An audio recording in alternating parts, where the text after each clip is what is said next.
gbàrà tí fídíò náà tó lù sórí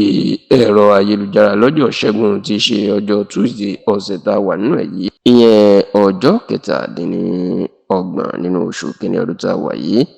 the 27th of January 2026,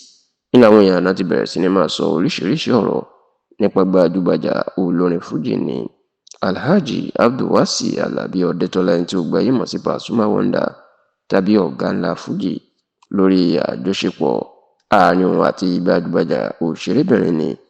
Ayọ̀ Adésànyà, tó sì jẹ́ pé níṣe ni àwọn olólùfẹ́ Pasuma náà bẹ̀rẹ̀ sí máa sọ̀rọ̀ pé àbí àwọn méjèèjì wọ́n ti ṣetán láti fi gbogbo ohun tó ti ṣẹlẹ̀ sẹ́yìn láàrin wọn láti fi sẹ́yìn gẹ́gẹ́ bí eégún ṣe ń fi aṣọ ọ̀gọ́sì tó bẹ̀rẹ̀ àjọṣepọ̀ tí wọ́n wà láàrin wọn tẹ́lẹ̀, èyí tó ṣe é ṣe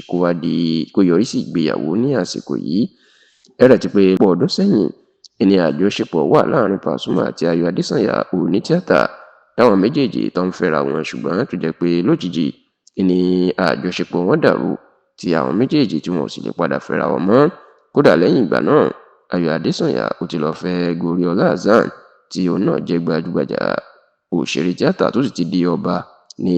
Ìmọ̀dí Ìjẹ̀bú ní ìpínlẹ̀ Ògùn lásìkò yìí. Kódà tó jẹ́ pé àjọṣepọ̀ kábíyèsí náà àti Ayọ̀ Adésànyà ó tún ti padà dàrú tí Ayọ̀ Adésànyà tó sì wà báyìí láìsí ní ilé ọkọ. Bẹ́ẹ̀ ni Pasuma náà, bó tilẹ̀ jẹ́ pé ó ti bímọ, ṣùgbọ́n òun náà kò ní ìyàwó nílé. Ṣá o ní àsìkò tí Pasuma tó ṣe ìfọ̀rọ̀wérọ̀ kan lọ́dún 2013 ló jẹ́ kó di mọ̀ pé Ayọ̀ Adésànyà ló nífẹ̀ẹ́ àti pé òun fẹ́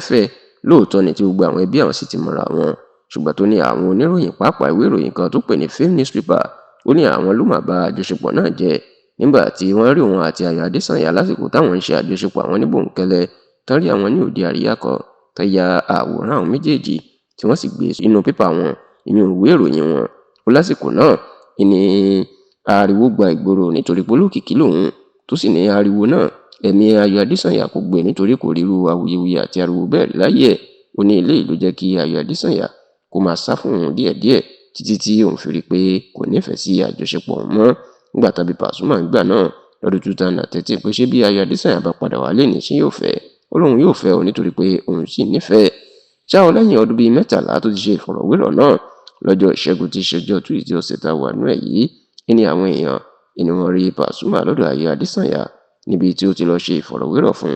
Ẹ sì rántí pé obìnrin náà ó ti ń ṣe ìfọ̀rọ̀wérọ̀ fáwọn olórin àtàwọn òṣèré láti bí ọdún tó kọjá, tó sì jẹ́ pé bó ṣe róhùn àti Pasuma tí wọ́n jọ ṣe ìfọ̀rọ̀wérọ̀ tí wọ́n tó jọ ń jó lẹ́yìn ìfọ̀rọ̀wérọ̀ náà, ní làwọn èèyàn ti ń sọ pé àbí nǹkan tó ti fẹ́ padà sáàrin àwọn méjèèjì ni, táwọn èèyàn sì ń wò pé nígbà tí ìfọ̀rọ̀wérọ̀ náà bá jáde, wọn yóò wò bóyá Ayọ̀ ó béèrè ọ̀rọ̀ nípa ìfẹ́ àárín àwọn méjèèjì tó forí ṣánpọ́n ní ọdún díẹ̀ sẹ́yìn.